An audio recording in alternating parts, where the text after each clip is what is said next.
Despite their long-standing rivalry, there were instances where the Persian Empire and the Roman Empire cooperated or showed acts of diplomacy and mutual respect. Here are some notable examples. 1. Diplomatic marriages. Diplomatic marriages. Marriages were arranged between Roman and Persian royal families to strengthen ties. One notable example is the marriage of the Roman Emperor Constantius II's daughter, Constantia, to the Sasanian king Shapur II. 2. Common enemies. Fighting common enemies. Both empires occasionally had to deal with common threats, such as various nomadic tribes. While not always directly cooperating, their efforts against these mutual enemies indirectly benefited each other. For instance, their campaigns against the Huns and other nomadic tribes would sometimes align in their objectives, reducing the pressure on their own borders.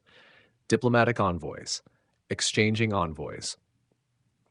There were periods of relative peace and diplomacy during which the two empires exchanged ambassadors and envoys. These diplomatic missions were crucial in negotiating peace treaties and trade agreements. Envoys often carried gifts and messages of goodwill, symbolizing a desire for peaceful coexistence. Trade relations. Trade relations. Despite political and military conflicts, trade flourished between the two empires. The Silk Road, which connected the East and West, saw significant trade activities between Romans and Persians. This exchange of goods, culture, and knowledge was mutually beneficial. 5. Peace treaties. Peace treaties. Several peace treaties were signed between the two empires over the centuries.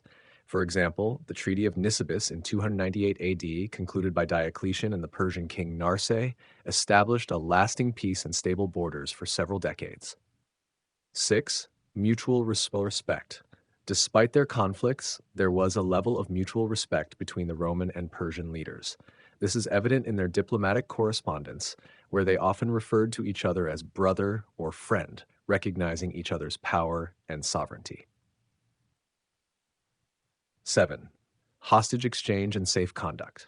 Hostage exchange and safe conduct. During negotiations or peace talks, it was common for hostages to be exchanged as a sign of good faith.